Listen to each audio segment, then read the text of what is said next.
Tired of long waits and rushed care at the ER and urgent care clinic?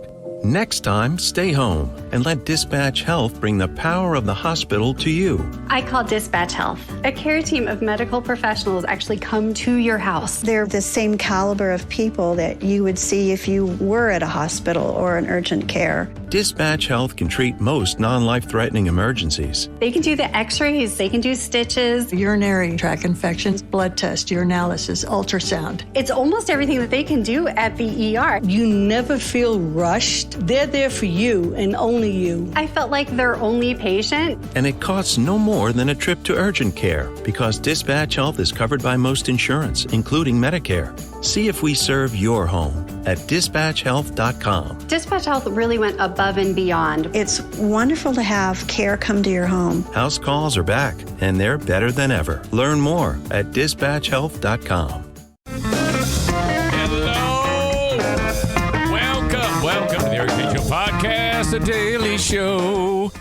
daily show where I discuss news, nonsense, and my personal adventures. Oh, God. I just sat down and there was an email from Alan from Blue Frost IT. It says, Eric, I've noticed that your hard drive is filling up quickly. Can you get rid of some old files, or do you want me to help you with that? And I'm like, that's ghostly that I don't know. I guess he's got like a pipeline. You know, he's connected remotely with me. He checks up on me to make sure. Okay, so he takes a look at what I do to the equipment that gets the Eric Zane Show podcast going every single day. And he's like, what the fuck? God. And then he's like, doing computer tech shit. Thank God for him. Because if it weren't for me, if it weren't for him and it was just me, oh my God, this show would be screwed up in so many ways. So I'm very, very lucky. And it happens each and every day of the work week in the Baldwin Ace Hardware Fear Bunker Studio. Let me get right to it on the Curbside COVID fiasco, COVID shot fiasco. I had titled it here, Curbside COVID Shot Adventure. Okay, so now 2 days in a row that I have wandered out of the home with our beloved NFK, my brother-in-law, Kevin. 2 days ago, it was to go get the suit at the Men's Warehouse for the big wedding. That took a long time. It took 2 hours to get that done. Yesterday, much simpler process. At least that's what we thought. Days ago, I called up the place where we go to get our COVID shots. This would be number 5 for us. 5. Yes. Give it to me. And so what you do is you schedule COVID shot booster. This is the bivalent one that protects against Omicron and the old variants. It's sweet. And so you get COVID in one arm and then you get flu in the other. So 2 shots. How about that? And I schedule that damn thing, and I call my doc, and they go, "Oh yeah, okay, let's get you scheduled." So they got to do a little. It doesn't seem very difficult to me, like it shouldn't be difficult. They would just go, "Okay, Eric at 1:30, Kevin at 1:45, boom, show up, go get the shot." Now, the last time we did this, it was when the pandemic was on everybody's mind. Now, the pandemic's still there. There's still tens of thousands of people that are freaking getting it and dying, but no one cares anymore. It's like it never happened. What they've done is they've made COVID shots less available. So, you turn on the radio, you turn on the podcast, and you hear, excuse me, you don't hear that. You hear get your COVID shot now, the bivalent shot, which will get you protected from Omicron. You know, doing all this shit. They're like promoting it. So then you go, oh, okay.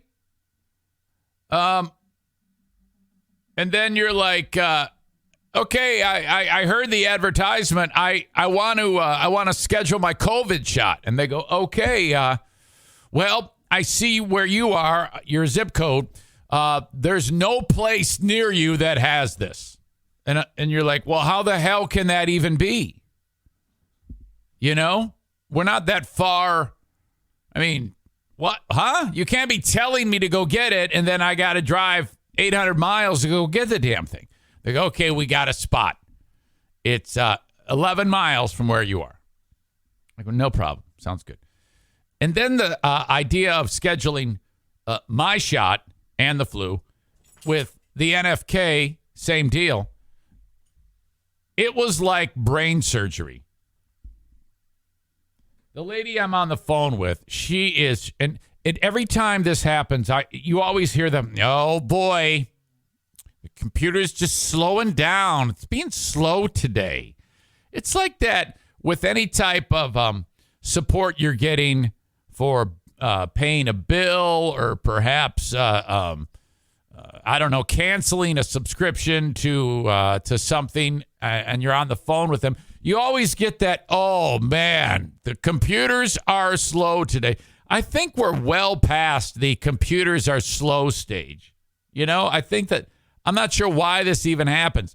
And if you're in the medical industry, why in the world is it even a thing to have a piece of tech as important in the medical community to even be slow? How could that even be? Oh, but it's web-based. Lightning fast, where I sit right now in a dormer above my garage. Okay? This is how low-tech my setup is.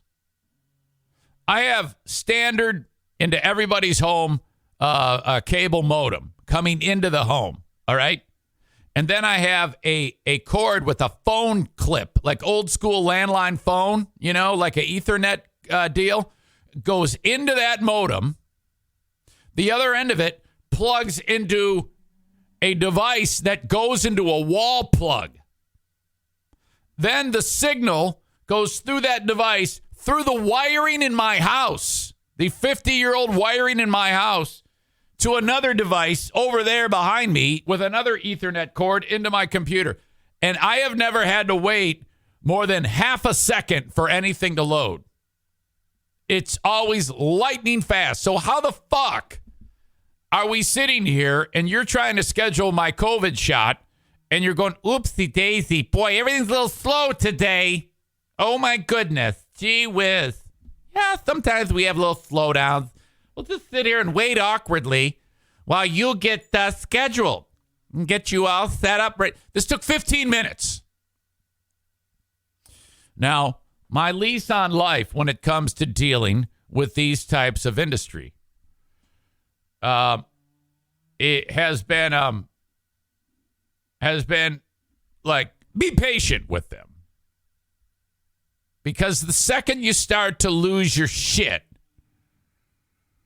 you know, you're acting emotionally and you're not going to get what you want. And then you're probably going to make somebody upset. And, you know, unless if you are a member of the group formerly known as Zaniacs, I don't want that.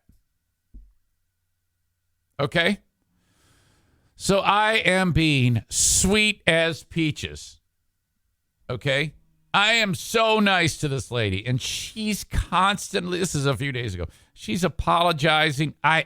Geez. Oh, I'm sorry. You know, this is taking way too long. I'm so sorry about that. And I'm like, ma'am, it is okay.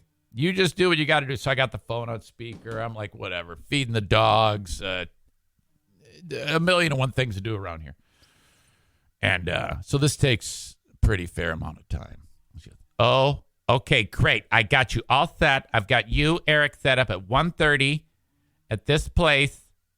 And you've got 2 shots. You're getting the bivalent COVID shot. You're getting flu vaccine. And then right after you, your brother. In fact, you just You'll both be taken care of right there. Now, that makes perfect sense. The last time we got COVID shots together, we were at our physician. It's right down the street over at Byers' place. That's our doc. And it was so fast. We just went in, boom, boom, out. Minute and a half. Awesome. We get there. Before I get there, I open up this app. It's called My Chart. Okay? And that's like the lifeline to everything medical. And it says, Eric, you are a drive-up, COVID drive-up shot. What do you call it? Curbside. And I go, I don't remember booking Curbside, but I don't care. It doesn't matter to me. So I pull up, and the sign says, stop. Wait here. I go to the app. The app says, push this green button when you're here. So I've pulled up. I've read the sign. I stop, and I'm waiting. And then I press the green button that says, hit this when here or when curbside. I hit it. The app says, you just broke the app. I'm like, what the fuck? So I back out of it, do it again. It says, no, that didn't work either. So I shut down the app, open it back up, press the green button, nothing. At about this time, this little Asian lady, she's 1'5". She comes out and she's looking up at me in my truck, and she's like, and she's asking the questions. Why are you here? What's up? What's your name? What's your appointment? And I explained to her everything I've already explained to you. She gives me a clipboard with all the consent stuff on it and another clipboard for the NFK. She goes, okay, you're all set. Fill these out. Or actually, make a left, drive 10 feet, make a left. You're going to see a red building, and then you're going to talk to the nurse. Now, this was set up when, everybody was getting COVID shots. And like I said, now no one's getting COVID shots. There's tumbleweeds rolling through the parking lot as I drive up to this structure. Now, what they did was they actually, on the back of the building, they built a roof to a shipping container. Like the kind you see at a port where they lift the fucking shit off the boat, and they've made a door, and there's nurses in there. And that's where they were doing COVID testing and wearing the masks and shit and giving people shots. And it's just me. And I'm their first person that they're seeing the whole day. So they're so excited that they have something to do. Again, we're the first people in Michigan to get this shot, apparently. We pull up. Lady goes, hi. I go, hello. She said to come see you. Okay, do you have your green card? I go, no, I don't. I've got these, I got 2 clipboards, one for each. She goes, oh, you didn't get a green card. She's looking at me. I go, no green card. She says, okay. Bev? Yeah, they don't. I hear Bev. Yeah. Bev, they don't have green cards. You're going to need one. Okay, hang on a second. So she turns around, and I'm like, we are now in, it all seems sketch to me, very sketchy at this point. What's your name? Name. She writes it down, and then she misspells it, comes back. I think I got it wrong. So I give it again, and then she goes, oh, okay, and what's his name? We give him, all right. She goes, okay, we've got a problem. I go, oh. Okay, what's up? She says, yeah, you, Eric, are scheduled for Curbside. And this guy right here, he's scheduled for inside, in the building. Yeah. And I'm like, okay, worst case scenario, I'll just get my shot.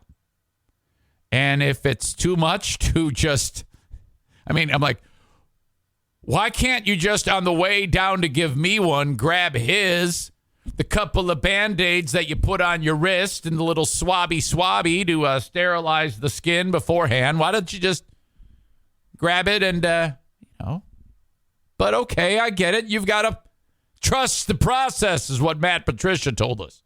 Trust the process. Oh boy, you're going to need to park right there in spot number 13. And you got to wait there. Someone's going to come see you. Sounds like a plan. I parked the car.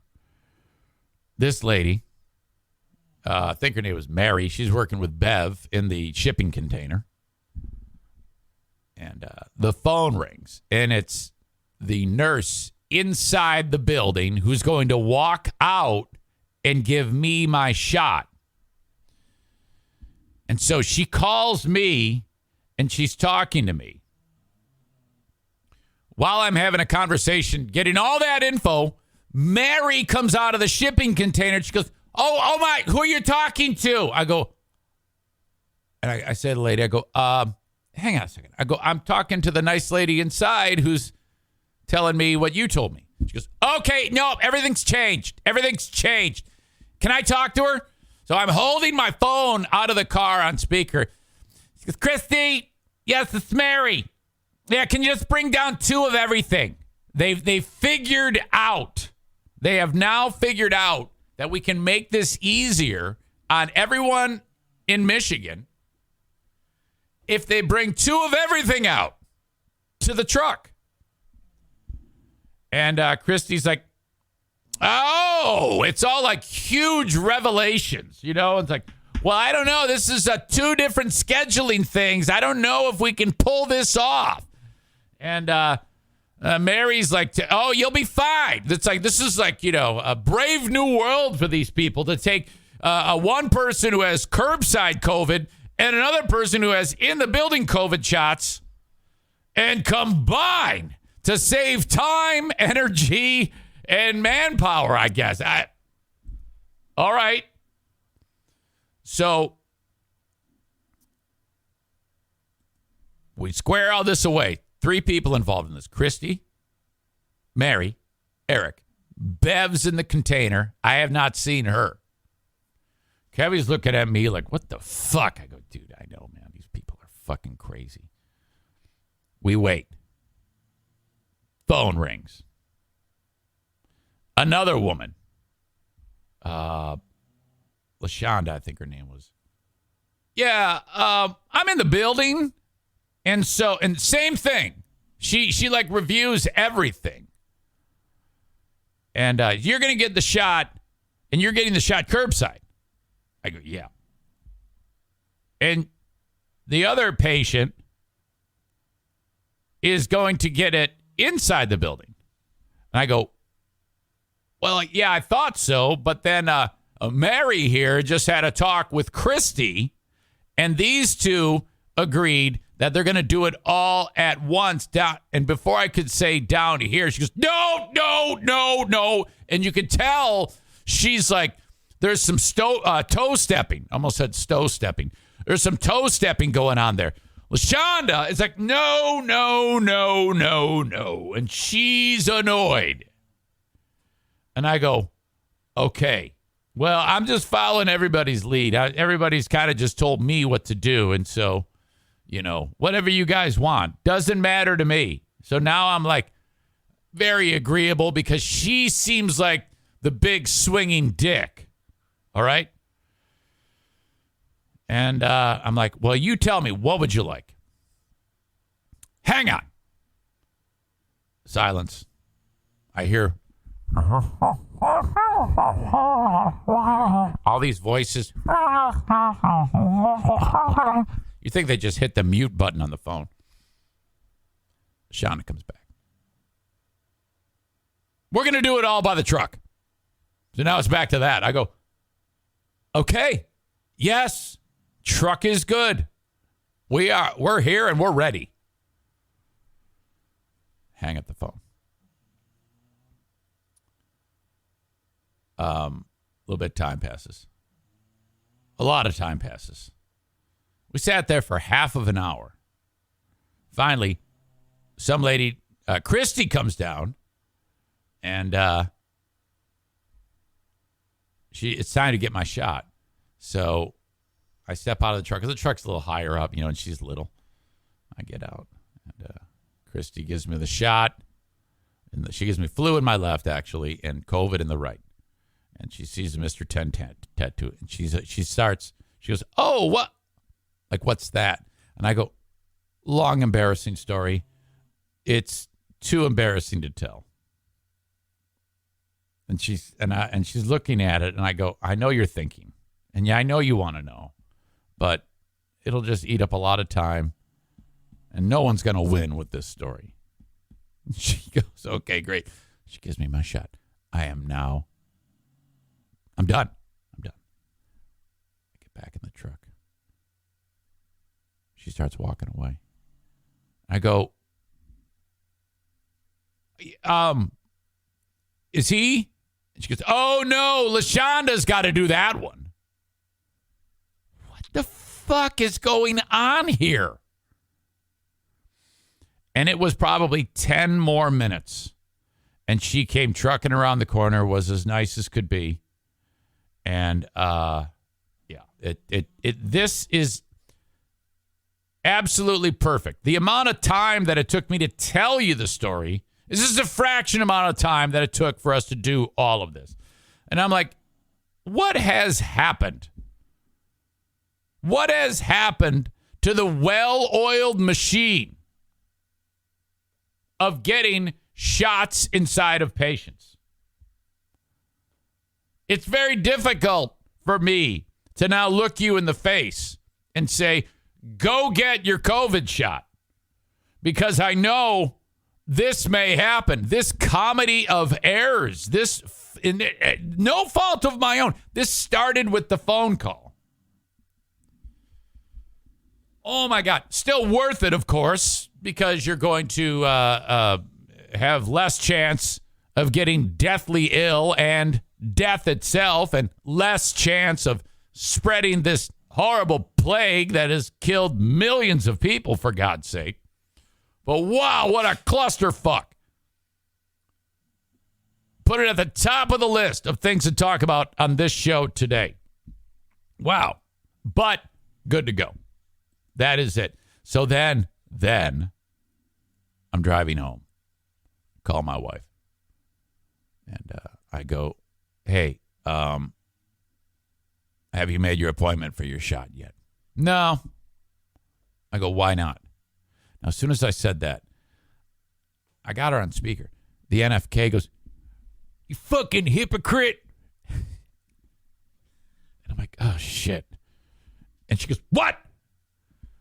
You always yelling at me, shit, fuck, getting this shit done. You were bitching to me saying, I don't want to lose another brother. You're my only living And he's 100% right. Yeah, you're my only living relative. You're my only living direct family member next to kid. What the fuck you doing? You tell me to get it. How come you ain't got it? And she started, that's, okay. Now, I would not have done it that way.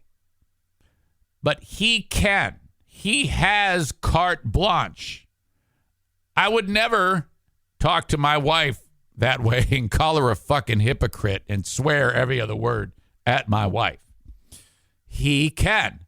That's his sister. He's got more sway, and it's him. So I'm like sitting there holding the phone while he's yelling at his sister. And I go, and I'm just like, yeah, you should. And I kind of agree. You definitely got to get this taken care of, honey. What the fuck? Why are you waiting so long? What the fuck is wrong with you? And I'm like, dude, you guys are going to she's going to kick your ass when you walk in the door. She'll actually strike you.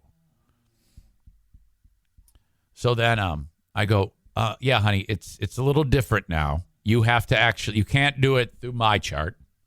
You have to call. Well, you can, but it's better to call. Even though we just had this horrible experience, you still want to call. So I explained this all to her, and she goes, okay, yeah, whatever. And I could tell she's being dismissive. And I go, are you going to call? And she says, yeah, sure. And, hang up. And I wait about 5 minutes. And I call her back. We're driving down the road. I go, did you do it? She goes, no, I'm going to lay down. I go, no, you should do it right now. And then that gets him going again. He goes, what the fuck? We just talked about this. How come you ain't fucking do what the shit? Fuck, son of a bitch. Oh, my God. What the fuck is wrong with you? What? He's screaming at her. So I go, yeah. You know, Kevy's getting pretty agitated. I think he's about to snap. You might want to do this. Come walking in the house. She's on the phone, scheduling it. Now, side note, when someone walks and someone walks in the house and starts talking to you, you're on the phone. What is more appropriate? Holding your finger up, like, I'm talking to someone, they're actually speaking right now. And then, because if it were me, I would go like this or wait and then walk away. What does she do? The person on the phone that she's scheduling this deal with is talking. And Diana goes, shh. So I'm like, what the fuck? Why does this have to, what is wrong with this family? Just, I can see you're on the fucking phone. You don't need to you're torturing the person on the other end of the fucking line. My God, so stressful. That was it. And she's like, she gets done. She goes, if I'm sick tomorrow, I'm coming after you fuckers. I go, well, why did you schedule it? Because we have the basketball game tonight. The Grand Rapids Gold play their first game, and a lot of people are going. She's going. I go, well, why did you schedule it for tomorrow? You could have scheduled it any day. You scheduled it on the day that you've got something going on in the back half of the day. What the fuck is wrong with you? I don't know. I don't care anymore. Today I wake up. I've got sore arms. I feel like I worked out in the gym, you know? Left arm is sore from flu, but and the left arm is more sore than right arm. But not bad. Little slight headache, but it kind of went away after I drank my coffee. We're fine. And I'm glad you're fine too. Go get your COVID shot, please. Tired of long waits and rushed care at the ER and urgent care clinic? Next time, stay home and let Dispatch Health bring the power of the hospital to you. I call Dispatch Health. A care team of medical professionals actually come to your house. They're the same caliber of people that you would see if you were at a hospital or an urgent care. Dispatch Health can treat most non-life-threatening emergencies. They can do the x-rays, they can do stitches. Urinary tract infections, blood test, urinalysis, ultrasound. It's almost everything that they can do at the ER. You never feel rushed. They're there for you and only you. I felt like their only patient. And it costs no more than a trip to urgent care because Dispatch Health is covered by most insurance, including Medicare. See if we serve your home at dispatchhealth.com. Dispatch Health really went above and beyond. It's wonderful to have care come to your home. House calls are back, and they're better than ever. Learn more at dispatchhealth.com. Thank you for being part of the show on Facebook, Twitter, and YouTube. Facebook, Twitter, and YouTube. I appreciate you being part of it. But I have to kick you to the curb. If you want the rest of the show live, okay, you need to go to twitch.tv/Eric Zane Live. All right? Twitch.tv/Eric Zane Live, or download the Twitch app and search Eric Zane Live, and then you can watch it uninterrupted and you don't have any of this. Or, of course, you can, as always, download the audio podcast wherever you download shows. I take all of this audio and make it the podcast, the audio podcast. And go ahead on whatever podcasting platform that you like to get the show on and subscribe to the audio podcast too, whether you listen to it or not. Thank you for that.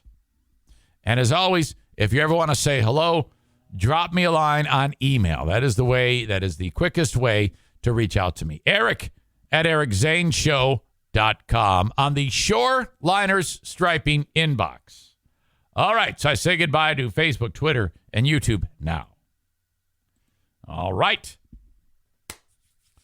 Twitch and Facebook brought to you by Irvine's Auto Repair, Grand Rapids Hybrid, and EV. Thank you so much.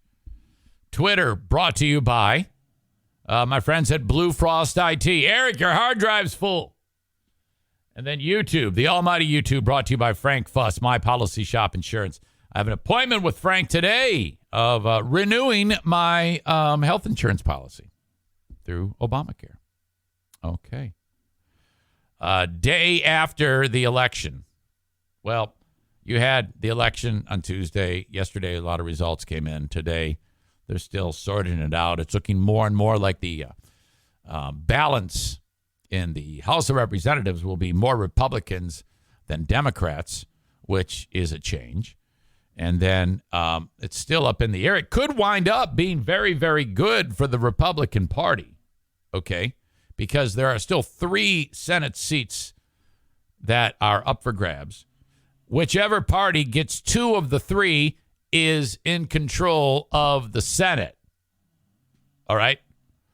So, there's, I guess it's taking time for whatever reason. I'm not sure. The state of Michigan, for the first time in forever, is completely blue. Now, not every state is like this, but where I live right now, the people have spoken. They are sick and tired of red. An unbelievably low number of red votes have turned this state into the California of the Midwest. Oh, my God. Everything's blue. The representation in the state is completely blue. The whole idea of that guy, John Gibbs, who was trying to win the seat vacated in the House of Representatives, given up by Peter Meyer when he lost the primary to Gibbs, was won by a Democrat, that Hillary Scholten.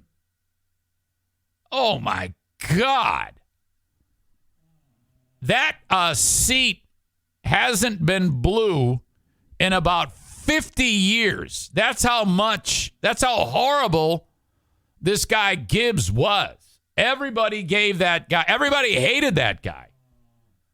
So holy shit, Michigan is now 100% a blue state. And for you red ones, you reddies, holy shit, you're pissed off. You do not like this at all. But now you've got a new thing on the horizon, and that is what's going on with this whole presidential thing with Trump and Ron DeSantis. Now, I don't know if you saw the story about how Trump, he endorsed all these people and said, hey, vote for them. And then everybody that he said, hey, vote for them, they got the shit kicked out of them. Trump said in an interview, either yesterday or the day before, if those people win, it was the day before, actually, it was on election day. If those people win, it's because of me. But if they lose, it's not my fault. He actually said that. How hilarious is that? Oh my God, what a thing to say. If they win, it's because of me. But if they lose, I had nothing to do with it. It is not my fault. It is literally having your cake and eating it too. But I don't think you can. Now, in all of this, Ron DeSantis, after all these people that Trump said, oh, you got to vote for this guy, you got to vote for this girl, they all lost, every one of them. DeSantis now, and holy shit, Trump's starting to dog DeSantis, and now people are like, no, we gotta hitch our wagon not to Trump but to DeSantis. So there's a real fucking dissension going on there. I cannot wait to see how this goes. And now Trump is like, I gotta make my announcement on Tuesday. Whether I'm running for president. And everybody's like, oh, he's got to make the announcement he's running for president. But a lot of people are like, no, you should wait. You should wait until we see how it goes down in the Senate. Because if your buddy Herschel Walker loses and in these other 2 races or whatever, holy fuck, my God. Then everybody, it's even more bad news for you. Shit. So I tell you what. I am not going to vote Republican. As of right this moment, okay, I will not vote Republican in the next election. That could change, I guess, if someone worthwhile approached and was able to prove to me that that they're worthy of my vote. I mean, you get a guy like DeSantis, who the state of Florida, he won in a landslide re-election. They love the guy. Now, a lot of people in Florida are fucked up. So I don't even want to begin to start to think that I'm thinking like DeSantis in any way, shape, or form. But I'll tell you this right now. I will hear him out as I would anybody. All right? When it comes to the presidential election. What do you got? What do you stand for? What are you all about? And in my brain, I have a very changing landscape. The goalposts are constantly moving in my brain as to what's acceptable and what's good for me and what's bad for me. Okay? Depending on just how I feel about the world. And that's okay. That's the way to do it. That's the right way to do it. So, who knows? Maybe DeSantis would be the guy.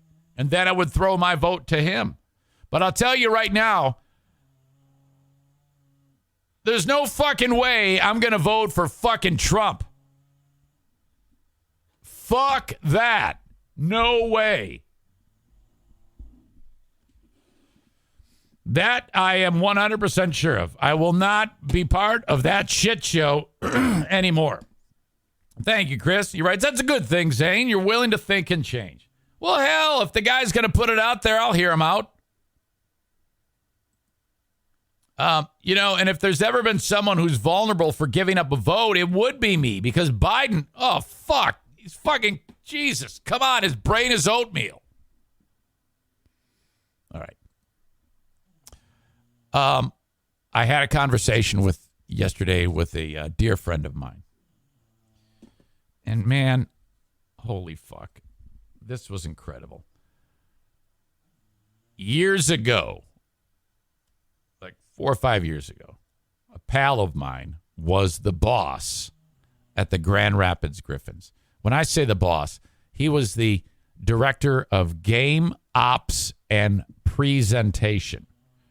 Your job is to entertain the people, as the director, that are in the stands with fun things to engage them when gameplay is not going on. So, in between the whistles, the players are the show. When play stops, you got to do something in the arena. Man in the stands, talking to the fans. Eric's making an announcement, sing-along song, something on the funny video on the big board that was made. All of that comes from the director of game operations. He's the program director for everything going on off of the ice. He's an authority. He's so much of an authority. He's the coach. What the coach is to the players on the ice, he's the coach to everything else. So much so that, funny story, way back in the day, I would say a name like on the PA, and if I did anything on the PA that the brass from the Red Wings didn't like, this guy would hear about it. But this guy would handle it a very cool way, because, there's various members of the Red Wings brass. When I say brass, I mean former players from Stanley Cup eras who are in the Hall of Fame, whose names might be Steve Yzerman. And they sit up there. This is before he was a general manager. Ken Holland was still a general manager. But this would happen. Sometimes Ken Holland would do this. Sometimes Steve Yzerman would do this. Sometimes Kirk Maltby would do this. Sometimes Chris Chelios would do this. But if something happens in the stands that the very traditional Hall of Fame hockey guys see and don't like, they walk along the rim of the stadium way up high. They get up from a table. They walk over to the ops booth. They open the door, and they say, "Hey, knock that off." So if I do something that they don't like, they go and they lower the boom. Well, Phil would go, hey, do I tell you how to operate the hockey players? Do I tell you who to start and who to bench? Well, then don't tell me. Love this guy. Fucking sweet. Two very distinct entities. You have one business umbrella, but you have one set of people managing on ice and an entirely different set of people managing off ice. And the two run independently of each other at the same time. There is no overlap. None. So if ops guy steps on hockey guy's toes, or hockey guy steps on ops guy's toes, there's a proverbial butting of the heads. Well, this caused a lot of stress for my dear friend Phil over the years. And then one day, out of the blue, he said, I am stepping down. I have been put through a lot of stress, and I am in a rough spot right now. I am leaving. And I said, oh, I'm so sad. I don't like that. They brought in a super-duper guy by the name of Brandon, who's just fantastic. Equally as strong, and I love him just as much. But Phil has been doing other gigs.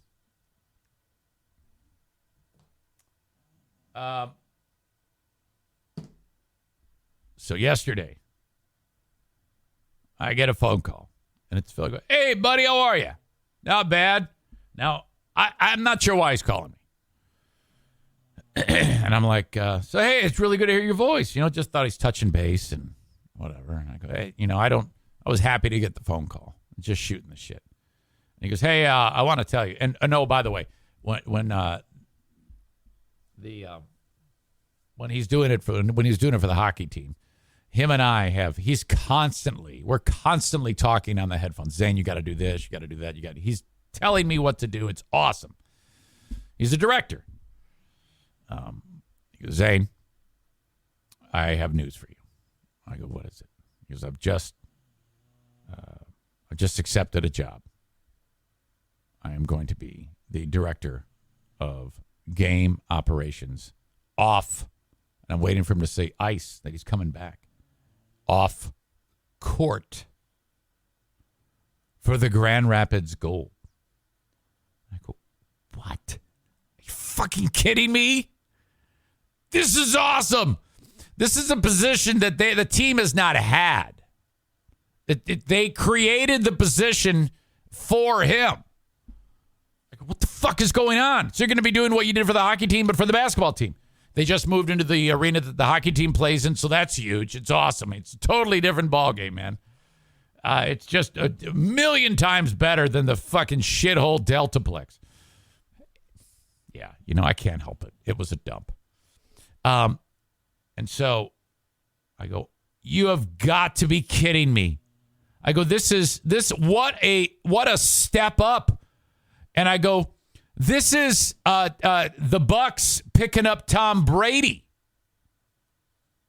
And he doesn't say anything.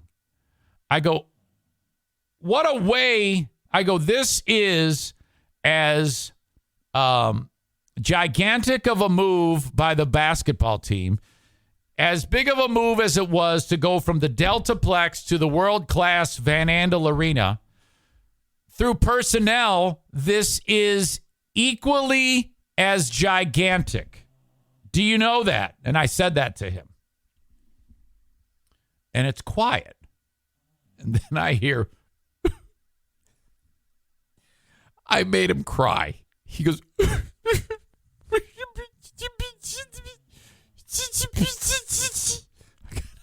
oh, fuck. I overdid it. I went too hard on the accolades. It's so good.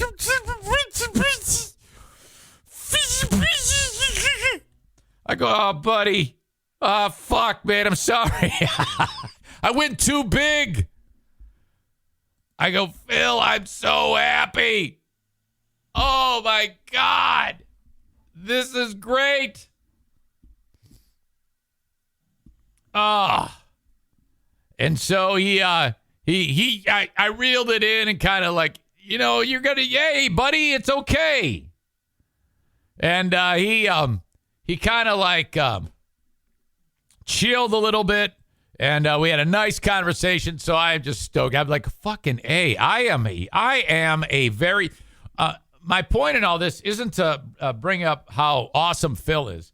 The point in all this is to, again, it was on display about how amazing I am at conveying messages and emotions.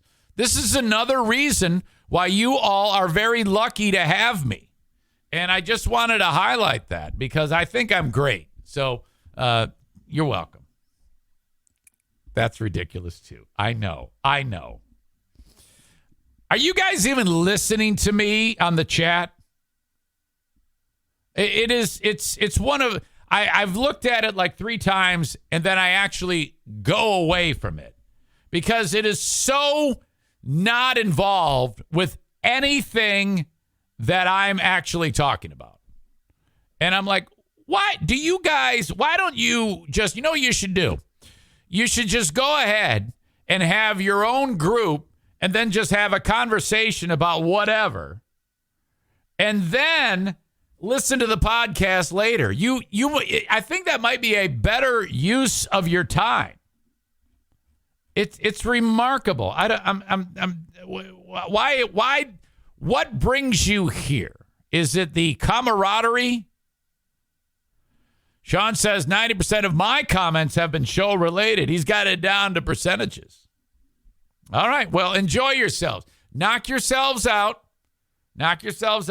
Have fun. You're welcome to talk about whatever you want. Amanda is throwing Kenny under the bus. She says it's all Kenny. Now, I don't think that that's fair. I think that that's a little rough. If you're going to do that, he's not going to want to have sex with you. We are still in a holding pattern trying to get you two to have sex. But if you insult him like that, he's not going to have sex with you. All right. Have any of you, I'm sure you have heard of this. I've talked about it. There is an organization that I thought it was the coolest thing, and I heard from one of you who reached out to me about the organization Adventures with Purpose. Now, if you know the story, don't get ahead of me on the chat. Just lay low. Adventures with Purpose.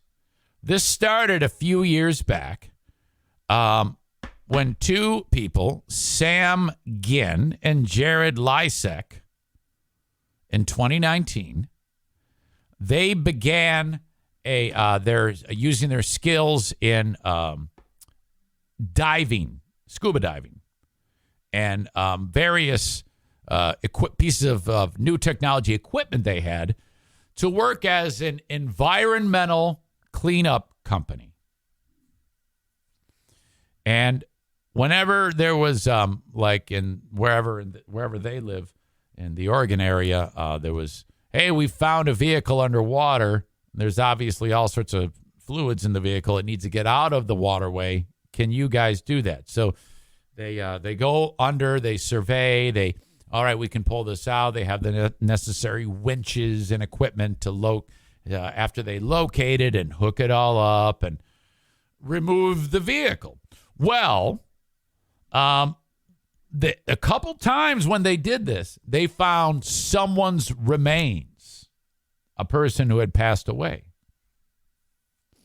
And then they're like, well, then a unsolved mystery or a crime happened, and they were able to locate another victim, where they set out to find a car, and they actually did it. Found a vehicle and found someone and got the remains back to the family, and thus the entity Adventures with Purpose was born. Now, they charge nothing to do this. I remember talking about on the show, they had a lot of unsolved mysteries about where people were and people who had gone missing, whatever happened to so-and-so. Oh, were they abducted? Were they sex trafficking? No, they're in a fucking car at the bottom of the so-and-so river. So these guys travel to all parts of the United States and in North America doing this. they would then shoot video. And then they would publish the video online, and people would follow the page. And that's how they sustained, through views. And they were very respectful about it, and a lot of mysteries. And it was just a beautiful thing. So much so that people started to even donate. They have hey, we'd like to keep Adventures with Purpose funded. Please help us so that we can help others. How sweet is that? One of the members of the audience reached out to me, and while describing what I'm about to describe to you, this person said, yeah, I'm a monthly giver of Adventures with Purpose. The sweet person reached out to me and said, hey, have you heard of Adventures with Purpose? And I went, yeah, I think I have. They find missing people. Well, just like that, just like finding a person's body inside of a car, this gentleman, Jared Lysek, is accused of child rape. Holy fuck. Well, there you go. That's ba-da-ba-ba-da-da. He's 47. Facing child rape charges. Now, this is a 30-year-old charge. And Jared, what he's accused in Utah where this happened, there is no statute of limitations on these types of incidents. But when he was like 16, 17, there was a 9 to 10-year-old child, and the person is now grown, obviously, and says, yeah, this guy raped me when I was a kid. Oh, fuck. The state of Utah has filed criminal charges on Lysek. These crimes were allegedly committed in 1992. This is very similar in some aspects of when I worked on the radio, and a whistleblower informed me that my co-host had done this exact same thing at nearly the same age. Except my co-host actually pled guilty. Lysek, who was 17 at the time of the alleged crimes, is facing 2 counts of first-degree rape of a child, documents obtained by KOIN 6 News revealed. According to court documents, Lysek forced himself onto the victim, who was between the ages of 9 and 10 on 2 different occasions. Court documents say it happened on or between October 1, 1992 and November 1, 1992, and the second time, January 1, 1992 and December 31, 1992. Talks about Adventures with Purpose has solved more than 20 missing person cold cases. And that's about it. His first court appearance is scheduled for November 30th. Coin 6 News has reached out to Lysek and Adventures with Purpose for a statement, but has yet to hear back. A couple of red flags in the past. First of all, the YouTube channel receives tip-offs and requests from the public through their social media accounts. They do not pursue rewards from family or charge the families or police involved, but will not reject rewards if given. Wait a minute, this is weird. They do not pursue rewards, and then the next sentence says, instead, okay, it says, AWP funds its searches through video views, subscribers, donations, and merchandise sales. However, in 2020, they had threatened to sue for a $100,000 reward pledged by 5 anonymous donors for the discovery of Ethan Kazmerzak, who had disappeared in 2013. The Kazmerzak family donated an undisclosed amount As of 2022, the team has 6 members. In November, Jared Lysak accused of raping a child in Utah in 1992. Wow. So, bummer. My God. Hopefully the rest of the people that aren't in, allegedly, to raping children will be able to continue if this guy is found guilty. Holy shit. That is ugly. All right. Got the Patreon bonus podcast coming up a little bit later on today. One of 11 bonus shows each week. I do have some news. I asked Ben yesterday. First, we were thinking about doing the show on Wednesday yesterday, but then we both realized we had something going on. We're both booked today. We're both booked Friday. Saturday is rest day. Sunday is rest day. Unfortunately, and I apologize for this, the Ben and Eric Patreon podcast and Who Are These Zanes? Sorry. We will bring them back next week. Sometimes this does happen with different schedules and things like that. We do the best we can, but occasionally this does happen where we cannot put out a show. But thank you for being there on Patreon, and we will bring it back next week. And I know a lot of people are like, oh, my God, I love Who Are These Zanes? It's got to be longer. And here I am telling you I can't do it. I'm not gonna be available. I got basketball today. I got hockey tomorrow. And, just can't do it. Just cannot do it. I have to have a balance. And I've heard, well, why don't you do, and we have done it where we've done Ben and Eric on at 3 or 4, but it can't be done this way because Ben works to a certain time every day now. It's different than when he was working with FedEx. And it does get to be, it's a balance thing. If I'm spending too much time not doing things like taking care of home stuff, being brother-in-law, being husband, being father, being guy who watches dogs, it turns fucky. You just can't do it. So I'll get you next week. Anyway, that's weird. Sign up for Patreon. Hey, by the way, there's 2 shows I'm not doing this week. Patreon.com/Eric Zane. It is 100% supported by your pledges and your subscriptions. No advertising whatsoever on it.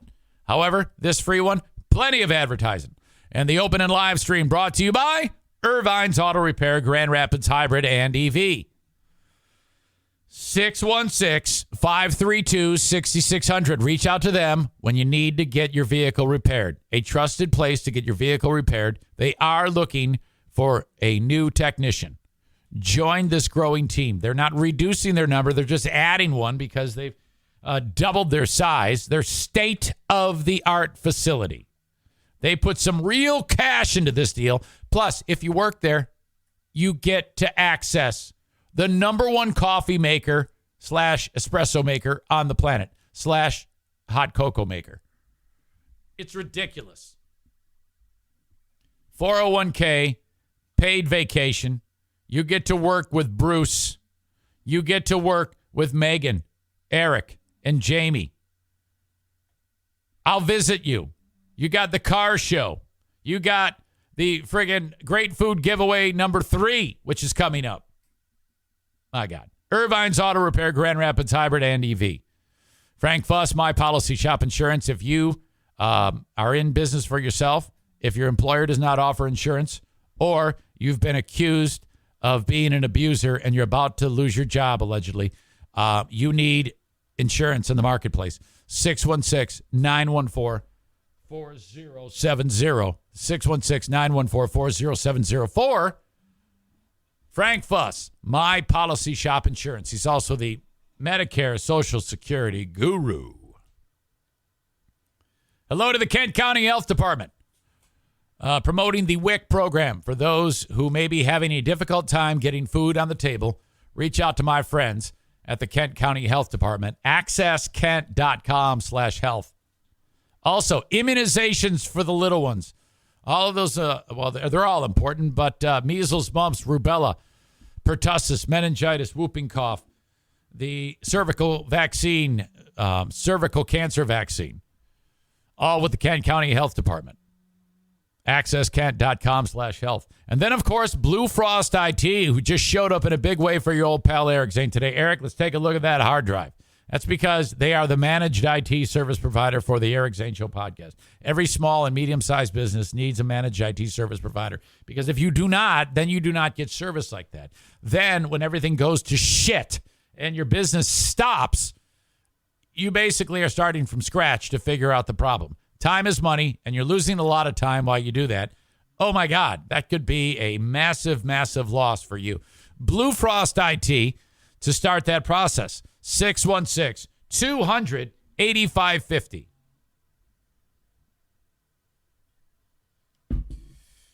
Yeah. All right. It is time to say hello to Kyle from Dumpster Divers. It's a Thursday. That's right. It is time for Let's Kill with Kyle. Hello, Eric Zane. Kyle, what's going on? Just fucking chilling, dude. You're at the shop, huh? Oh, I'm at the shop, just shopping. Do we call it a shop or do we just call it an office? What I mean, seriously.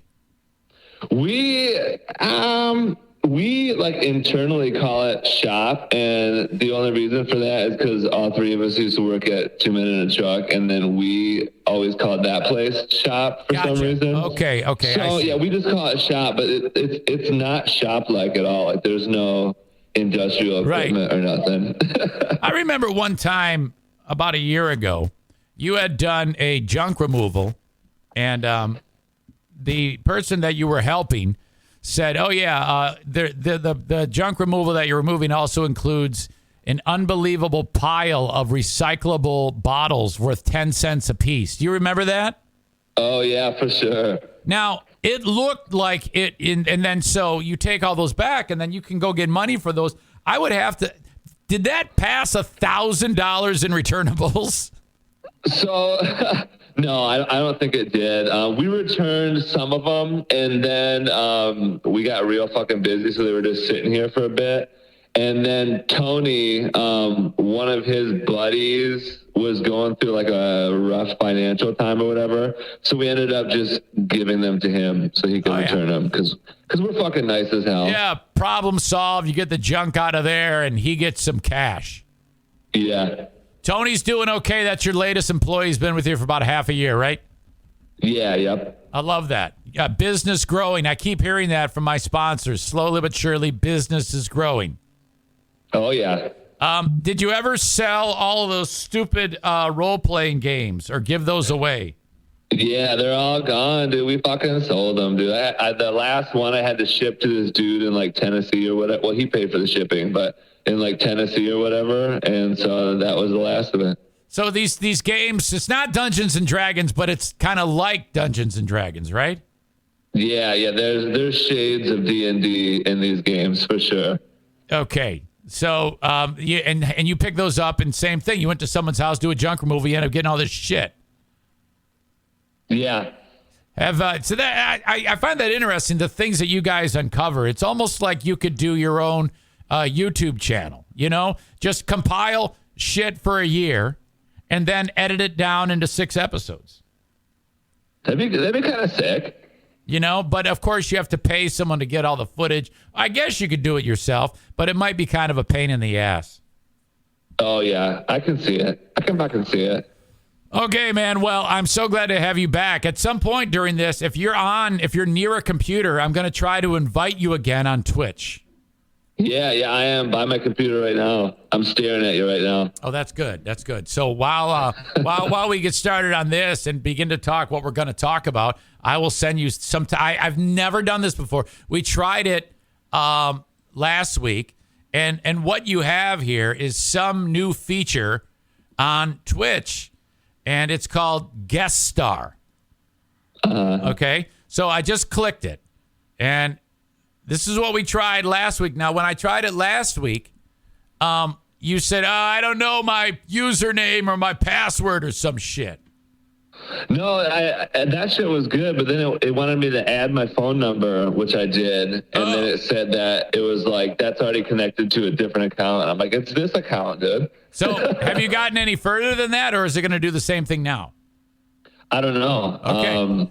Did you already send it? No, and I'd go, is it the Chibian show?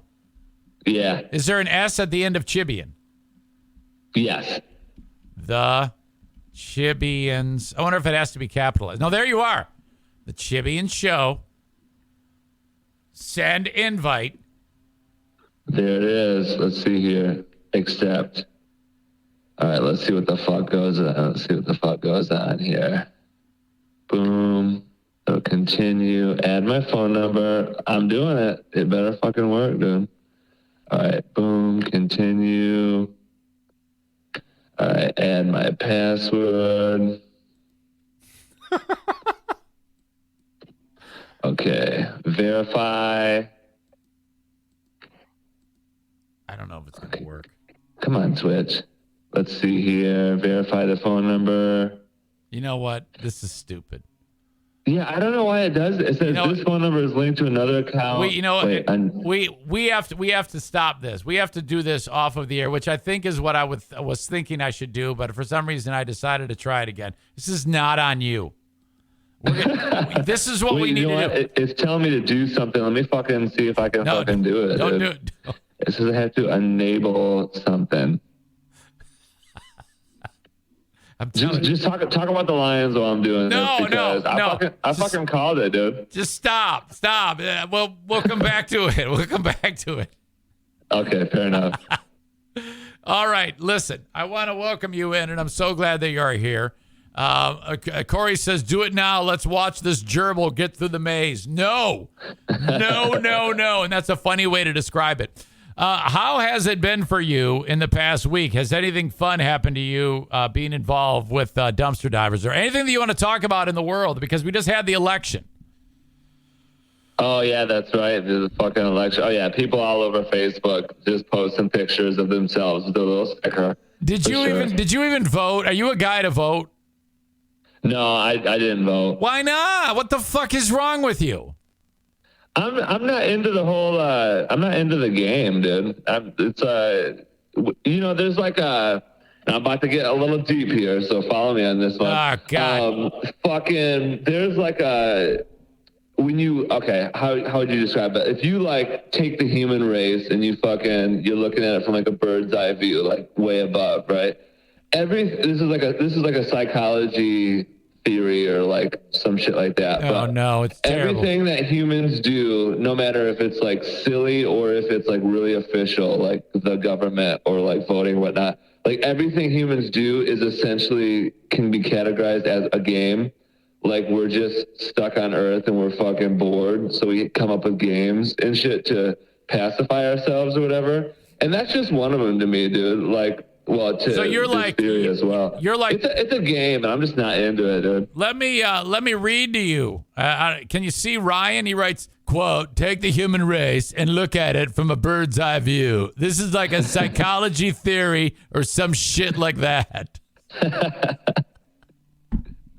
Oh well, all right, very good. Well, so all right, maybe you're not about voting. No problem. What else is going on, Kyle?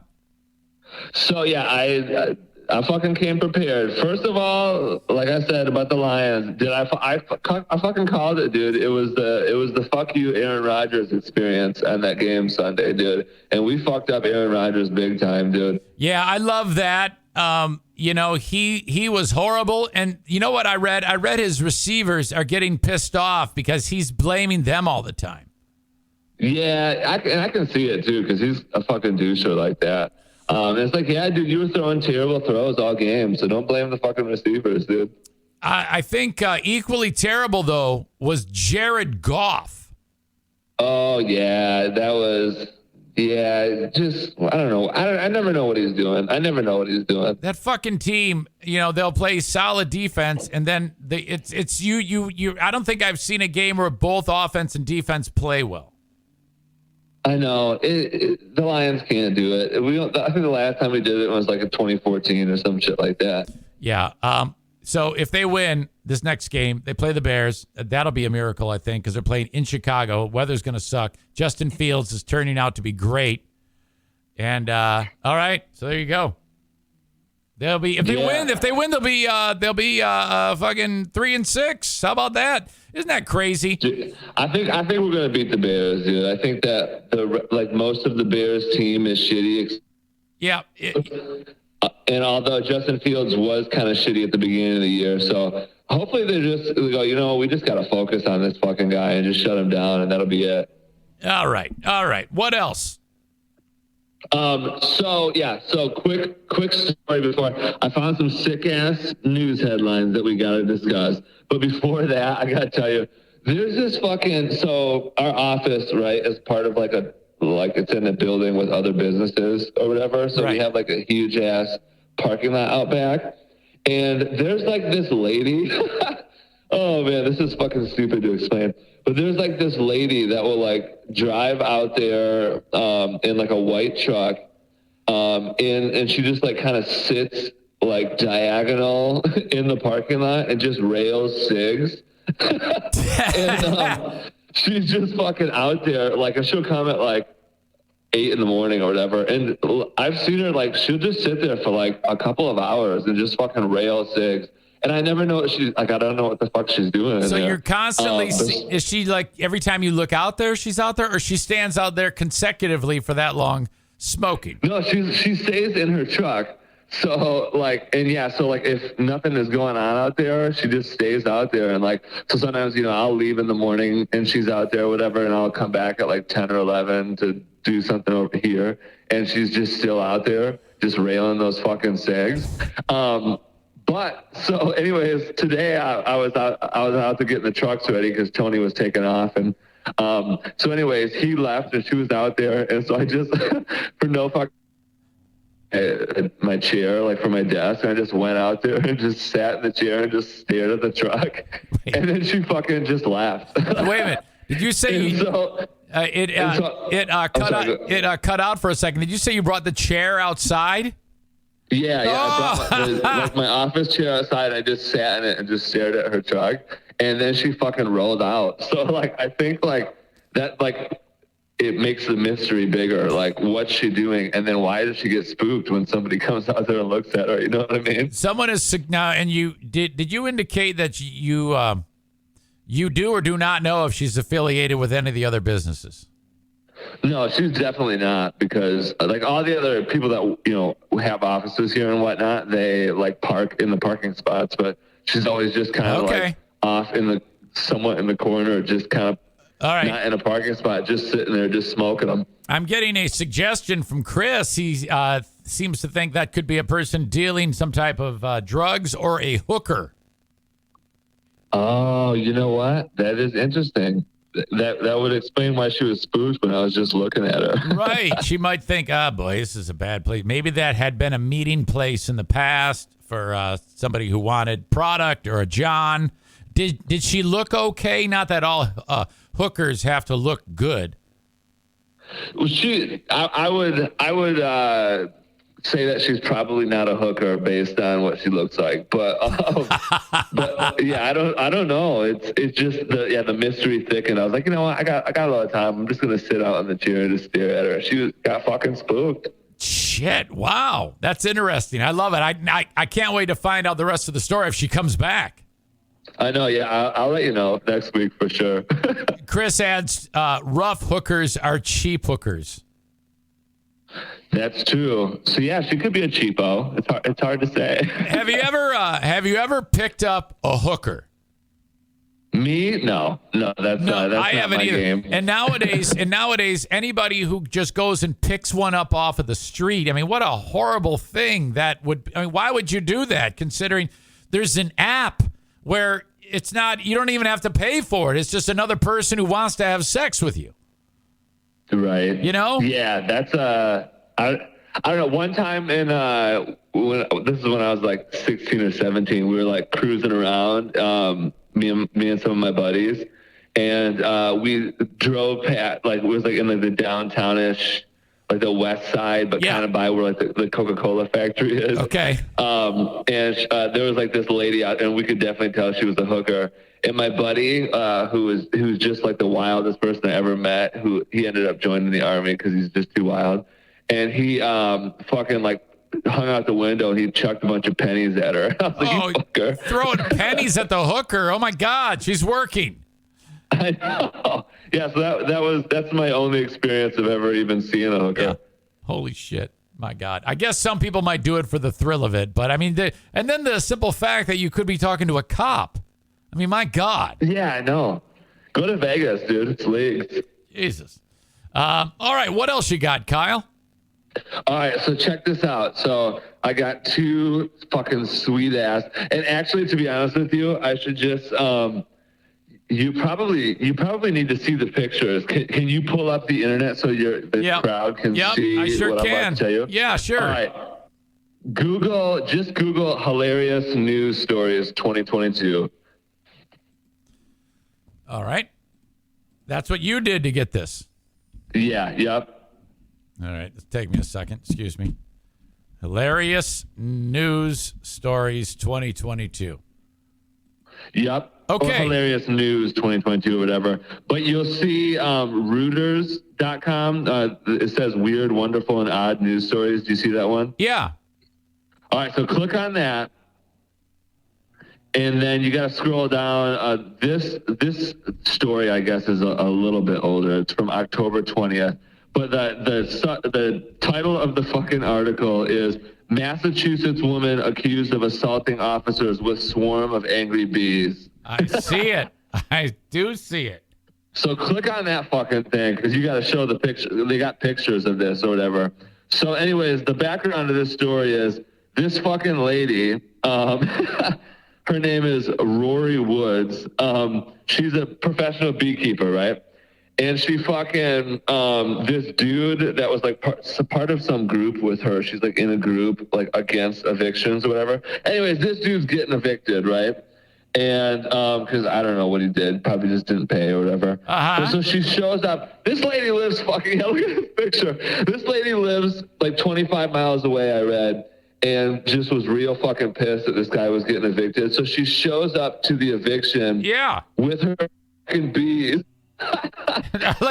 She's trying to unleash them on the fucking cops, right? You can see. You can click 5 pictures. You got to click through all of them, dude. They're hilarious. I like it. In the first clip, she's got her arm underneath the deputy, and he's almost he's wincing and almost laughing. You can tell there's an exchange going on. Picture number 2. They're just kind of looking at her, and she's grabbing something else that keeps the bees. Yep. So I read that she took that thing, and she was trying to hit like the bee things to fucking make the bees mad. And the bees are like, fucking, we don't want to do bees. You know, if they're just honeybees, they're usually pretty calm. Oh, no, wait a minute. These ones were not, for sure. They stung shit tons of people. Okay, so she was actually successful in getting the bees to do her bidding. Yeah. So this paragraph says, she then smashed the lid of one hive and flipped it off the flatbed, agitating the bees. Oh, my. They swarmed the area, stinging several officers and bystanders who were nearby. Oh, my God. That crazy bitch. Fucking A. It's like get this. So this is the crazy part, right? And the last picture of it is like her mugshot or whatever. Yeah. So she faces 4 felony counts of assault and battery by means of a dangerous weapon. So the point here is that fucking bees are dangerous weapons, dude. They are weaponized, baby. The bees are just like last week when I was talking about the owls, dude. The bees are fucking coming after us. No, I totally see it, and I think there's a Marvel superhero called Yellow Jacket that actually does this. Like controls bees and gets them to attack people and shit like that. How fantastic is that? So the best part about the article is that the very last sentence says that she pleaded not guilty. And it's like, dude, there's a bunch of pictures of you fucking bring in your bees, dude. Someone is saying that this mugshot, she looks like a smug asshole. Oh, yeah, her name's Rory, so you saw that motherfucker coming. Rory, the smug bitch. Looks like that's a face I'd see every day when I work with free beer. All right. Excellent. I appreciate that story. Thank you for sharing that. Yeah, there's another one. You don't have to look this one up, although if you did at some point, there's a funny picture. But so this one says, the National Park Service wants humans to stop licking this toad. Okay, right? So that's like the title, which is hilarious enough. But this one's on NPR, so if you did happen to look it up, NPR Strange News or whatever, they got this it's like a kind of like a mugshot of this toad, like looking into a motion sensor trail cam. And this toad is fucking, I guess it's like 7 inches long. Now that's a big ass fucking toad, if you ask me. If I saw a 7-inch toad, I'd be like, what the fuck's going on? But people are licking it because I guess it's got like DMT on it or something like that. So they're tripping balls. That's very much sure, right. The secretions. This happened. This has been quite a thing lately. In fact, and you know who's been promoting this is Mike Tyson of all people. Yeah, yep. I read that in the article. Yeah, I see you got the picture up. Look at that fucking toad. Dude. He's looking right at it. It's like Chunk the groundhog. Holy shit, he's looking right at it. That's fucking great. I know, and the funny part too is it's like the fucking National Park Service, right? So they got a Facebook. So you're trying to like make these posts to like catch people's attention. Yeah. And listen to what they fucking wrote. They start out really boring, but it goes, as we say with most things you come across in the national park, whether it be banana slug, blah, blah, blah, a couple other things, like, please refrain. But it goes, or a large toad with glowing eyes in the dead of night. It's like, please refrain from licking. And I'm like, yeah, dude, that's a little fucking intense. Well, but yeah, just like, there's shitloads of people that are just, like, they're going to get these fucking things so they can trip balls. Well, dude. yeah, you get a lot of people that want to be one with nature, especially out in the great western areas of the United States. They're all fucking hippies. And now the word is out. The word is out, so they're going to be licking everything. Because this is how this got found out in the first place. However long ago it was, somebody decided to lick the frog. And then he was tripping, and then the word has spread for however many decades and hundreds of years. God knows how long people have been doing this, I know. And the crazy part, too, is it's funny how journalists write, because that was one of my minors in college is journalism, because I was like into it for a little bit there. But so they write this thing, and they're like, Sonoran desert toads secrete a potent toxin that can make you sick if you touch it or get the poison in your mouth or whatever. So they make it sound real bad. But then the next little paragraph says, despite the risk, people have discovered that if you lick it, it's got a powerful hallucinogenic known as, 5-MeO DMT or whatever. Yep. So it's like they're trying to like hide like the reason. People are just looking at it to get sick, and it's like no, people are looking at to see some shit. America's favorite junkie, Hunter Biden, has even said this thing's great. It helps me with my addiction, and he's addicted to everything on the planet. Yeah, my guy Hunter Biden, dude. Just, I think that the crazy part is, at least, I guess it depends, like, what sort of things in American culture you pay attention to. But Hunter Biden, I'm pretty sure, is like the scoundrel of America, like the lowest of the low. You know what I mean? Like a druggie who has done some bad fucking stuff, and it's all publicized. Well, wait a minute. I just feel like he's like the worst dude in America. I know very little about him. I know I keep hearing his name mentioned. I know this is all I know. Loves getting high, laptop, and his dad is the president. That's all I know. Oh, yeah, there's tons of more shit out there. Really? Has he killed anybody or anything? I don't know shit about this guy. Dude, maybe or whatever. I know that I don't pay much attention to this stuff. I'm pretty sure. So he like did like some shady business dealings or whatever with big deal. the Ukraine. I think back in the fucking day. Who hasn't? What's that? Who hasn't? Oh yeah, right, for sure. And it's like he did like some like illegal ass stuff, and I think, and was like promising that fucking Joe Biden was going to do some shit for the Ukraine or whatever. And then like the whole Russia thing happened. And then we're like, oh yeah, like Ukraine. So it's like, it's all very connected. I feel like. Who are we to judge? Well, but then again, I know that you like to get high up in the sky and look down at humanity from a bird's eye view. So you probably have an interesting... That's what you got to do in life. I feel like that's like the best way to make your life kind of funny. You know what I mean? Like if you, because like we're like humans are like in a routine, like society is built, like how society is built. But if you just like stop for a second and you're like, what are people doing? Like, what is everything? Then you start to find like the funny things in life, dude. For the record, I love this frog. This frog is my favorite. I love him. He looks so badass in that picture. Yeah. He's just like, yo, what's up? You want to let? Have you ever seen Chunk the Groundhog? Are you familiar with him? No. The only groundhog I know is that motherfucker that comes out of the ground. Wait, is that a groundhog? Yeah, that's a groundhog. Yeah. Well, this motherfucker, he figured out he loves to raid the garden. So some dude set up a trail camera. Okay, check this out. Look at him. He just gets something to eat and goes and looks, and he just looks right at the camera while he's eating it. Fucking Chunk the Groundhog, dude. So, kind of badass, yeah, dude. And the mom, look at him. And the people that own the property, they were like destitute. They lost their jobs and they were broke. And all of a sudden, one day, this groundhog comes on the scene and then has like a little groundhog baby, as you can see. And they started putting these videos up, and now they're worth like $500 million because this fucking groundhog. So now all they do is they just plant crops for the motherfucker to eat it, and look at the fucking camera. Oh man, see that's ingenuity right there. That's that's the American spirit right there. He's got a goddamn carrot. Look at him. That's funny. That is what I imagine. Like if Netflix was alive, like I imagine that's what Netflix sees 24/7. Just this is what they see with human beings. Hell, Kenny sent me a sticker that I still have over my shoulder of the groundhog, and he sent me a shirt with one of the screenshots from that fucking thing. And look at the squirrel shows up. Sometimes there's a chase. Sometimes he goes and has babies. The whole neighborhood is full of groundhogs now because of this one guy. Every video gets millions of views. Dude, groundhogs are pretty fucking...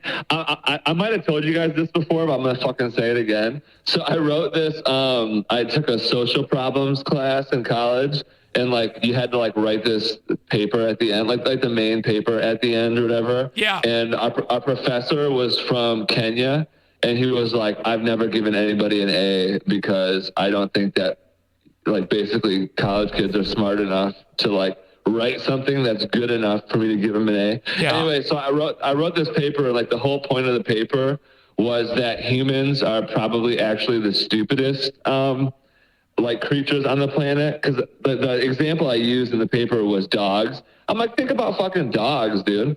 I'm like, dogs found a way to like get free housing, free food. They can shit wherever they want, make you clean it up. Like, they get pet. Like, everybody loves dogs. I'm like, think about fucking dogs, dude. I'm like, dogs aren't waging wars against other races of dogs. You know what I mean? They don't have economy problems. I'm like, so dogs are definitely smarter than you. And then look at this fucking groundhog, dude. He got it figured out too, dude. Did you end up... Groundhog's way smarter than us, dude. And did you say that you ended up getting an A on the deal? Yeah, I got an A-, dude. It was pretty cool.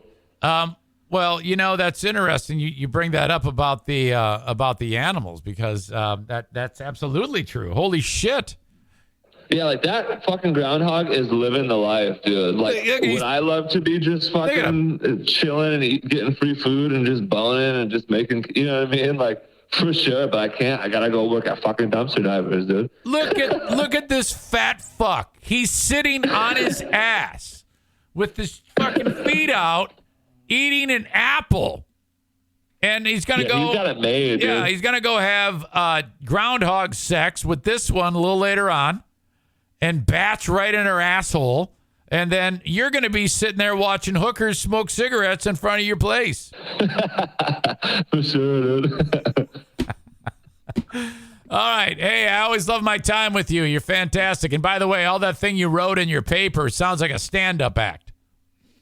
I know, right? It is somewhat funny, but to me, just humans are funny. Like life is pretty funny if you really think about it. And it's true, dude. Dogs got it fucking made, dude.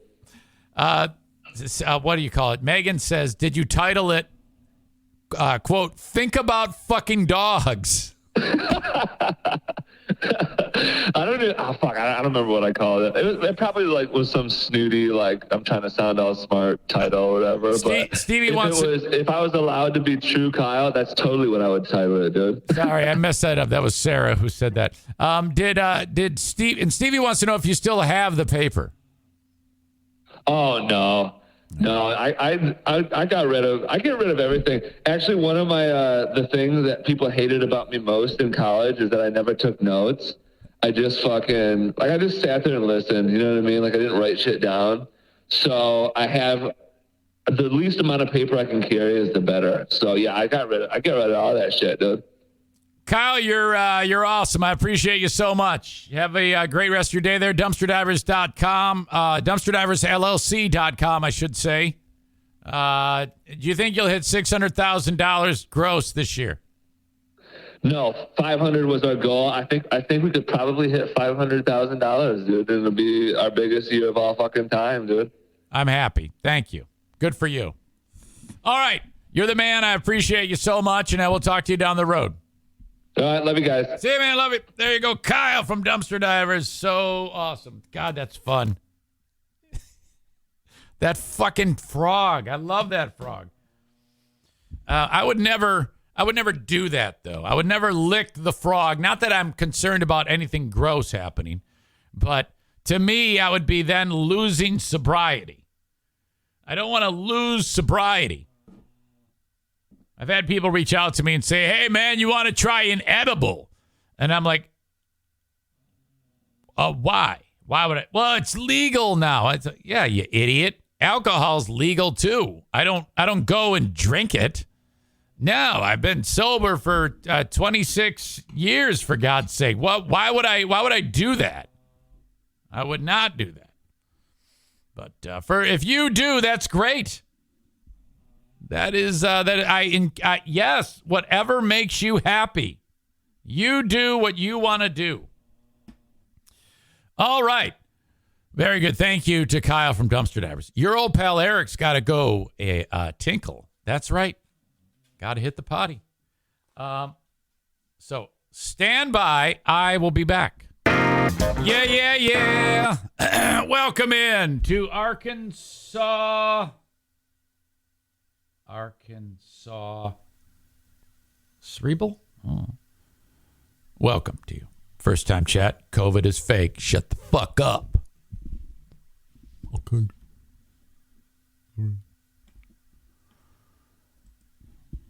Shut the fuck up, man. COVID's fake. You fucking asshole. You're fucking stupid. Rest in peace to the boomer bunker. I saw on the fan page formerly known as Zaniacs United, Lonely Nick and Dean the Retard posted that John and Boomer Bob have canceled the show. Oh my God, that's huge. What will a group of 15 conspiracy theorists do now? Now, Chris says they still do the show on Monday nights. Well, I don't know what retarded Dean and Lonely Nick are talking about then. Maybe there's some wrong info being exchanged. Well, I don't know. I'm getting all sorts of conflicting reports. Okay. Well, what? You want to go around the radio dial? Well, I am your guy. I'm sure you'll ask me more. And so let me start off with a list I've been given. Zeke Miller, Associated Press. Now, I've been given a list. I know, I've got to. So they told me what to do here. And who's they? Who gave this guy those? You're the commander-in-chief. You can do whatever you want. Who? Comey just got a timeout for no. Oh, man, that's it. Coming on back from Would you say crank? The book has given them information that has been of value to them. But then when they connect the book with the author, this is the devil. The book, although legitimate within Do itself, not listen to this guy. takes on a higher meaning. He does not know what he's talking Because now about. it's connected with a person. Yeah. It's one thing to sit in class. Quit yelling at me, man. I'm the devil. No one yells at me. A lecturer teach you the lesson. It's another thing to have a tutor sit down with you to help you to understand. I'll help you understand. It's not that the information is unnecessary, it's critical. It's not that the information is to be passed over, that's critical. Nice.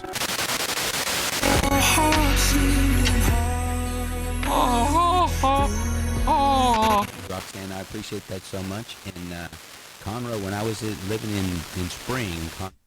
Kyler writes, Kenny tries to be funny. Bye-bye, fucker. So, been in your You can't call Kenny a fucker. Thank you for Hey, listening. mate, there's a lot of things that is too much. One is making fun of bananas. I don't like that. Getting timeouts, call me fucker.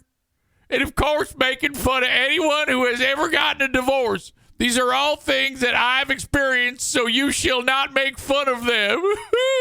The greatest country in the world. Partner who can take care of all your online presence needs. I'm tired of being a butt of jokes. Can be a full-time job.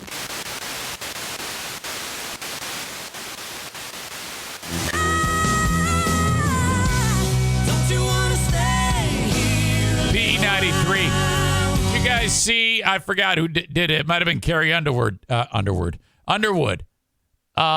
Did a version of Coal Miner's Daughter last night on the Country Music Awards. It's incredible. In honor of Loretta Lynn. Oh my God! Listen to this. Da da da. That's all I want to say To you. Do. Da da da. The innocence will pull me through. Do. Da da. That's all I want to Say to you. Do. Da da da. The meaningless and all that's true. I'm good with my friends. I don't want a man, girl. I'm in my bed. I'm way too fine to be here alone. On the other hand, I know my worth. And now he calling me. Why do I? Did you hear those lyrics? I'm in my bed. I'm way too fine to be alone. I'm going to try that in the bedroom. That's Lizzo? I'm in my bed. I'm way too fine to be alone.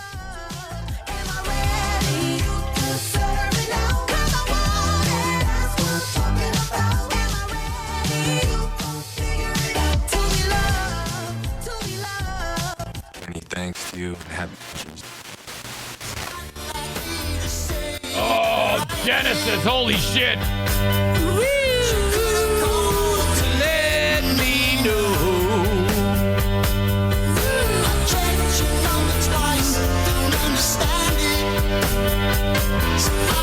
So I went home. It was so long.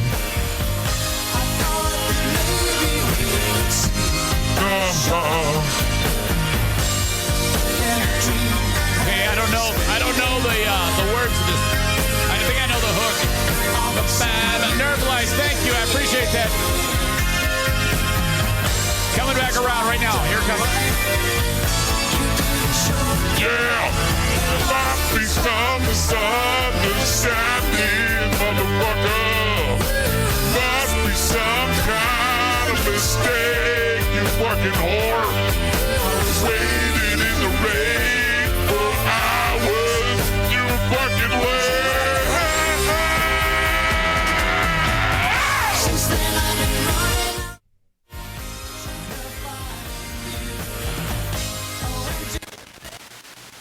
And a travel cover. All for just $3 plus That's free free shipping. beer and hot wings. Just go to harrys.com. Frankly, the unborn are person. Oh, well, we don't have an announcement. We can't say anything. You know what you're going to hear on that show for about the next 15 years? Yeah, we don't have an announcement. We can't say anything. So.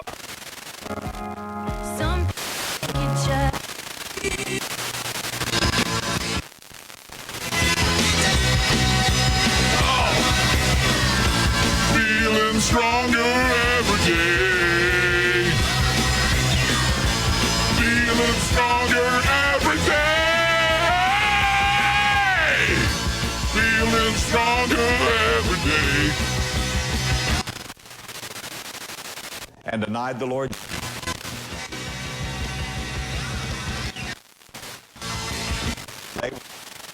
Lots of different.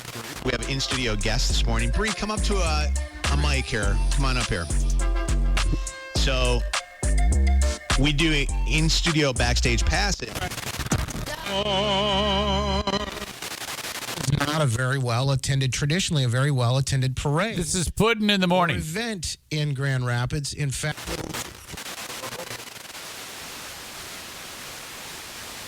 And that is your trip around the radio dial. That is where the real talent lies. Okay? Who wouldn't want to turn on the radio to hear someone talk for 4 or 5 minutes and then 11 minutes of commercials? Who wouldn't want to do that? I was at the radio station yesterday. That's right. I was called into service. My good friends at iHeart. I actually, believe it or not, I am a paid employee of iHeart. And they said to me, Eric, we need your skills.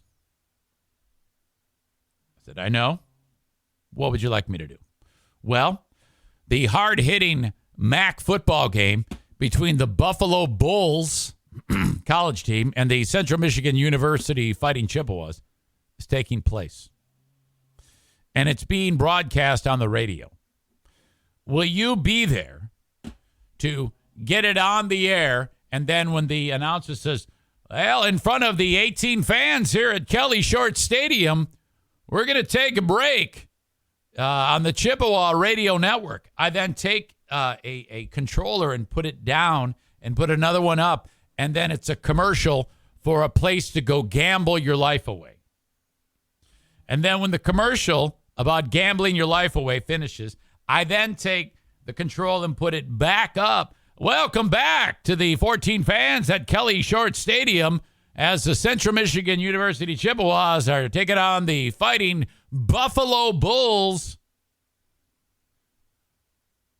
That's it. I'm like, with all the technology you have at your disposal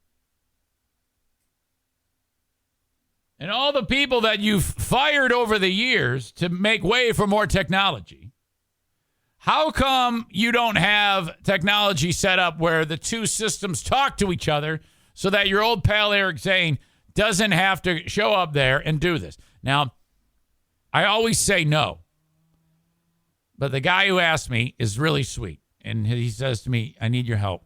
Will you run the CMU Buffalo Bulls game on the sports station? I said, I will. Okay. Pre-game starts at 6.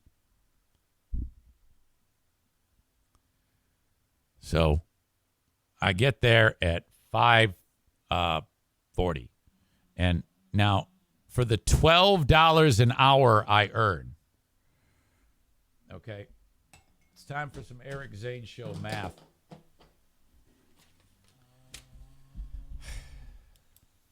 $5:30 to 10:30.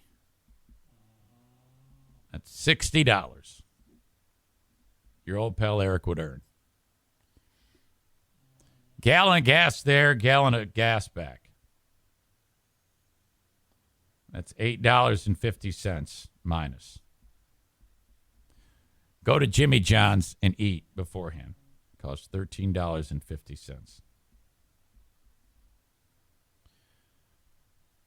There's a fucking five-finger death punch concert. So there's everybody is pulling into the parking garage. I'm like, oh shit.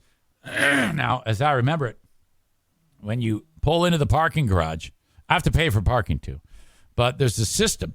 you can park there for an hour and it's free. So what you do is you park there and you set an alarm for 57 minutes. Then you come down, you go get in your truck, you pull out of the thing with your ticket, and then you put it in there. It says $0. And then after you pull out, you immediately turn around and go right back in, get another ticket. I'm trying to cut my costs on this endeavor. So I do it the first time. I know I'm under an hour. I put it in there. It says, the machine says, you owe me $1.25. I'm like, what? Maybe I was over an hour. I didn't think I was. Put my card in, pay it. I'm going to get the receipt so I can write it off. So it's another minus $1.25. This old lady's ripping cigarettes. She's out working in the thing, and she knows that she doesn't have to help me because I'm using the kiosk. But there's no receipt. I go, ma'am, can I get the receipt? She goes, no. She goes, hit the button. I go, I did. It says it won't do it. She doesn't believe me. She walks over, and she hits the button that I just hit, and then the message pops up that popped up for me. It says, function not working. She goes, well, you want me? How much was it? And she's like annoyed with me. I go, that's my, I don't get annoyed with people. I go, never mind. So not a big deal. One too many steps. I'm just going to, who cares, Pull back in, park the car, go back up to the radio station. Hear another hour of hard-hitting MAC football. 1 hour pregame show for this. And the game was also on ESPN, whatever. And you could see the stands. There was probably, I am not kidding you, the band was there because they had to be, and then that's it. There were no fans. This is a 40,000 seat venue. There were no fans there whatsoever. The team was 3-6 going into the matchup. So if on the campus, no one is going to watch the game, the actual campus, do you think anyone 150 miles away is going to be listening to it on the radio? No. In fact, there were moments in the game when the color commentator, Brock Gutierrez is his name, said, oh, folks, what a run. Turn on the TV and go see it. He actually would say that. I'm like, dude, what the fuck are you doing? No one listening. No one. The radio station makes money, though, because Central Michigan thinks, oh, who isn't going to want to listen to this? So they pay the radio station like $100,000 to carry the shit. Another hour goes by. I go, time to move the car. I go to the parking garage. Still a bunch of these fucking greasy five-finger Death Punch fans wandering in and out of the fucking place. Whole parking garage smells like pot. I got my ticket. I know I'm under an hour. I hit the thing. It says I owe $250. And I go to the lady who was hitting the cigarettes. I go, I thought every hour was free. She says, that's before 6 p.m. You're fucking kidding me. So I owe another $250. That is the end of my expenses. So 13, 21, 22, 24, 50, 25, 25. 60 minus 25, 25. What does that leave me? 26, $24.75. I made $24.75 for 5 hours. Divided by 5, what does that break down to? An hour net. That's $24.75 divided by 5 hours. My net was $4.95 prior to taxes. So, holy fuck! How pathetic is that?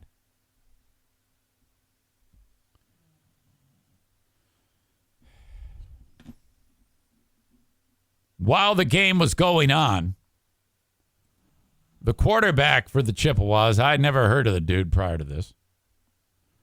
He's some guy named Bert Emanuel Jr. I'm going to share this with you because he ran crazy. He had like 23 carries, the quarterback did, for 295 yards. He can't throw for shit. okay? But he can run. I guess he's hard to tackle, and he's not incredibly fast, but audio check, video check.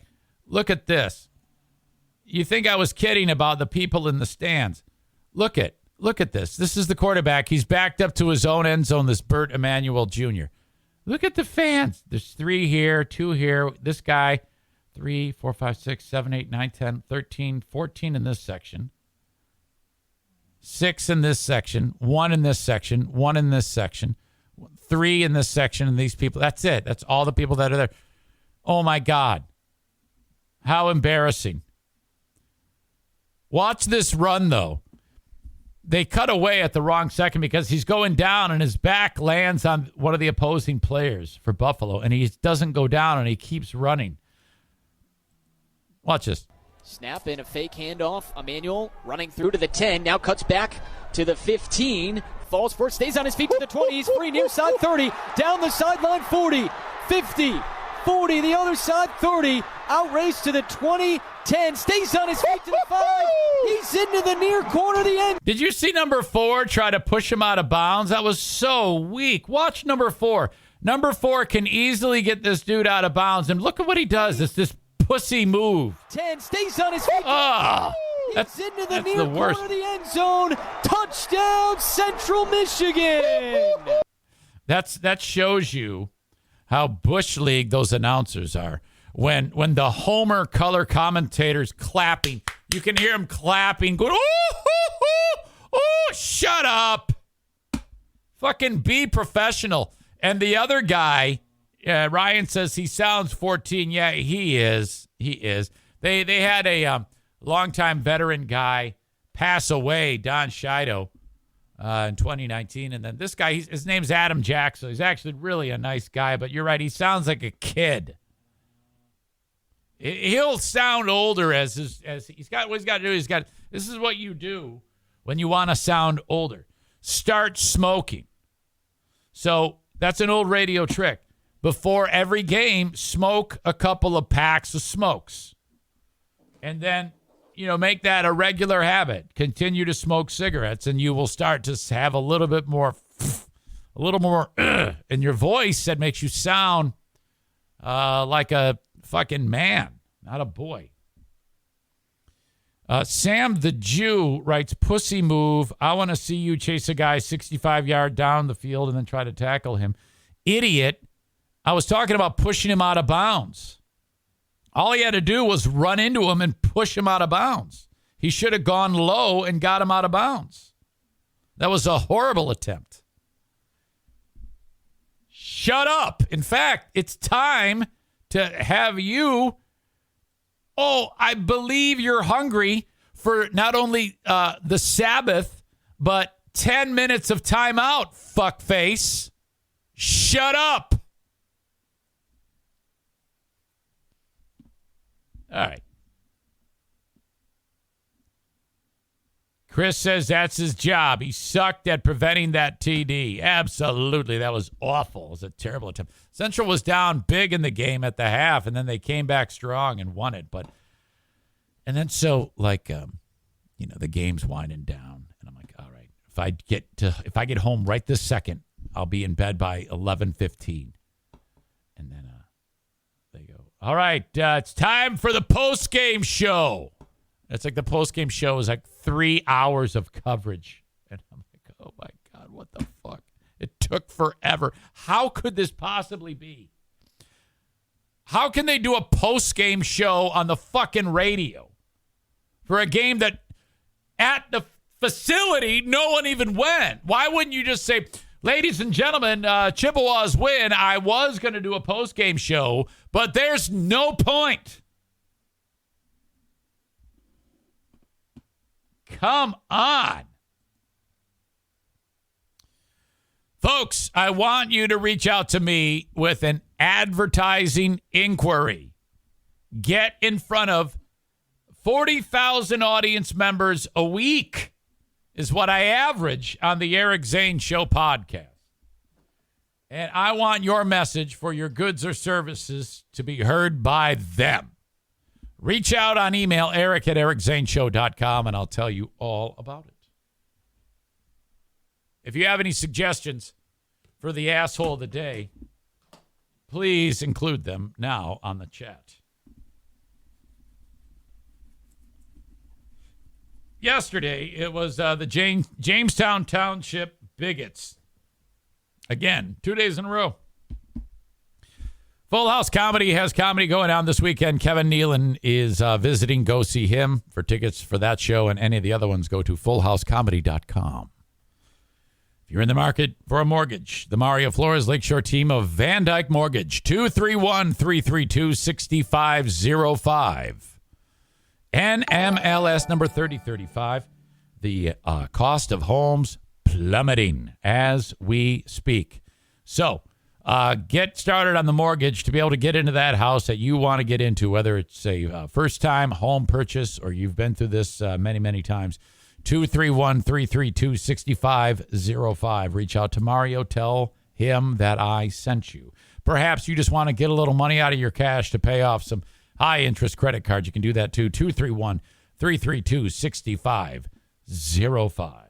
And batting last in the lineup for this show, my friends at A&E Heating and Cooling. Love them so much. You, too, can get a Comfort Maker furnace installed, the best in the business, buy the best in the business for not the best in the business price, okay? Underprice, over-deliver. That's what they do at A&E Heating and Cooling. That's kind of like my motto as well. 616-516-8579. Get a couple of estimates from the other losers in town, including the brothers whose annoying mom plays football, and then the bald guy who rips everybody off and snaps his fingers. Get estimates from those scumbags, and then have Joe Martinez be number 3. He will beat all of them. 616-516-8579. The alleged smoking hooker is being nominated for Asshole of the Day. I don't know about that. Jared are all Jared's kid touchers. That's the guy. I even forgot how to say his name. Jared what? Jared Lysek. Accused of touching children. Could he be the asshole of the day? All right.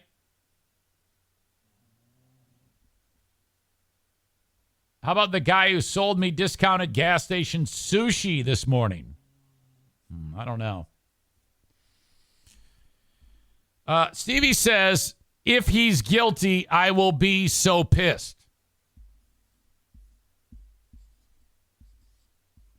Well, you know he's guilty, so you might as well be pissed right now. It's Stevie for assuming he's innocent. Stevie is the asshole of the day for supporting a child rapist. Oh, my God, I can't believe you did that. Asshole of the day brought to you by TC Paintball. Online at tcpaintballgr.com. Hello to first-time chat person watching from the bathroom. Welcome to you. I wonder if I know you.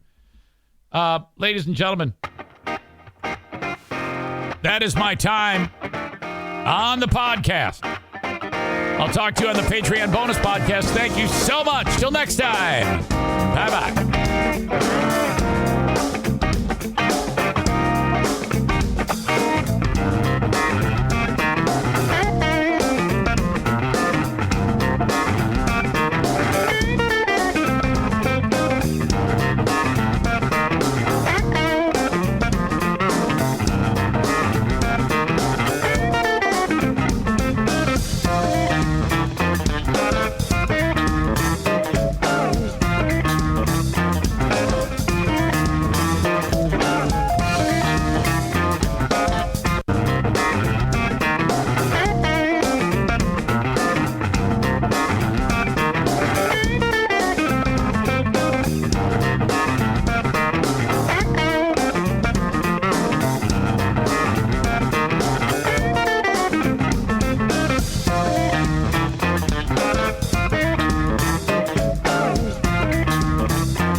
Whether it's Kroger's Simple Truth Turkey or mac and cheese with Murray's English Cheddar or pie made with fresh Cosmic Crisp apples, there are many dishes we look forward to sharing during the holidays. And Kroger has all the fresh ingredients you need to turn today's holidays into tomorrow's memories. Kroger, fresh for everyone.